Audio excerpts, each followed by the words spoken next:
2020-1038 Prodi D3 Analisis Kesehatan semester genap. Baik, saya di sini akan menjelaskan materi tentang enzim, hormon, dan lipid. Enzim adalah senyawa yang terlibat dalam proses metabolisme. Metabolisme sendiri merupakan reaksi kimia yang terjadi di dalam sel makhluk hidup, serta melibatkan enzim sebagai biokatalisator. Sebagai biokatalisator, enzim dapat mempercepat reaksi tanpa ikut bereaksi. Selain itu, enzim juga dapat menurunkan aktivasi yang dibutuhkan selama proses metabolisme. Proses reaksi enzim dengan cara enzim akan berkaitan dengan substrat, lalu terbentuklah kompleks enzim substrat. Lalu enzim akan terlepas lalu menghasilkan produk yang kita inginkan. Jadi, enzim adalah senyawa yang tersusun atas protein dan bekerja secara spesifik. Selain itu, karena enzim dapat digunakan berkali-kali, maka di dalam tubuh manusia enzim hanya dibutuhkan dalam jumlah yang sedikit. Dalam proses kerja enzim dipengaruhi oleh beberapa faktor lingkungan sekitarnya, antara lain yaitu suhu, pH, jumlah enzim, jumlah substrat, dan inhibitor. Berkaitan dengan suhu, setiap enzim memiliki suhu yang berbeda, akan bekerja secara optimal. Jika suhunya terlalu tinggi, maka enzim akan denaturasi karena enzim adalah bagian pH enzim juga berbeda-beda agar dapat bekerja secara optimal. Contohnya seperti enzim pepsin. Enzim pepsin akan bekerja optimal jika pH di sekitarnya bersuasana asam. Dengan pepsin, enzim amilase optimal jika pH di sekitarnya bersuasana netral. Selain suhu dan pH, kerja enzim juga dipengaruhi oleh jumlah substrat.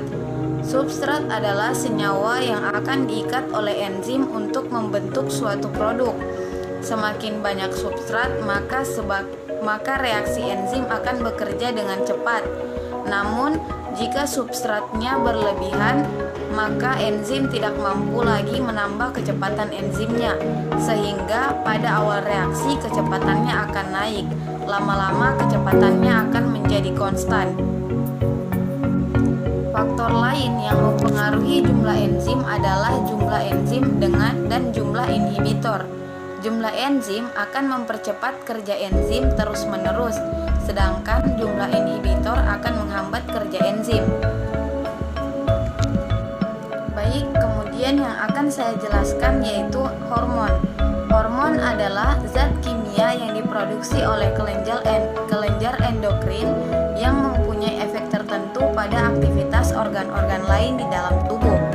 Hormon seks merupakan zat yang dikeluarkan oleh kelenjar seks dan kelenjar adrenalin langsung ke dalam aliran darah. Mereka secara sebagian bertanggung jawab dalam menentukan jenis kelamin, janin, dan bagi perkembangan organ seks yang normal. Kata hormon berasal dari bahasa Yunani yang artinya menggerakkan, adalah pembawa pesan kimiawi antar sel atau antar kelompok sel. Semua organisme multiselular, termasuk tumbuhan, memproduksi hormon. Hormon berfungsi untuk memberikan sinyal ke sel target yang selanjutnya akan melakukan suatu tindakan atau aktivitas tertentu. Pada hewan, hormon yang paling dikenal adalah hormon yang diproduksi oleh kelenjar endokrin, vertebrata. Walaupun demikian, hormon dihasilkan oleh hampir semua sistem organ dan jenis jaringan pada tubuh hewan.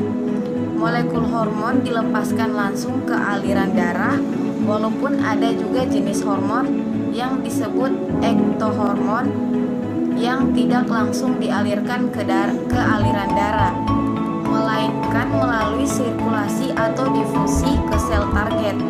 Pada prinsipnya, pengaturan produksi hormon dilakukan oleh hipotalamus atau bagian dari otak. Hipotalamus mengontrol sekresi banyak kelenjar yang lain, terutama melalui kelenjar pituitari yang juga mengontrol kelenjar-kelenjar lain.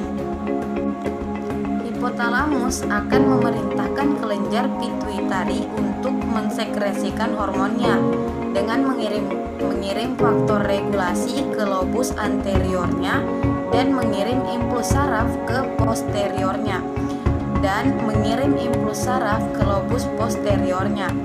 Pada tumbuhan, hormon dihasilkan terutama pada bagian tumbuhan yang sel-selnya masih aktif membelah diri atau pucuk batang atau cabang atau ujung akar, atau dalam tahap perkembangan pusat atau buah yang sedang dalam proses pemasakan. Transfer hormon dari satu bagian ke bagian lain dilakukan melalui sistem pembuluh, yaitu xilem dan floem, atau transfer antar sel. Tumbuhan tidak memiliki kelenjar tertentu yang menghasilkan hormon. Baik, yang akan saya jelaskan yang terakhir yaitu tentang lipid. Klasifikasi lipid sederhana. Lipid sederhana atau simple lipids merupakan ester gugus asam lemak atau sering disebut juga sebagai gugus asli dengan molekul alkohol gliserol.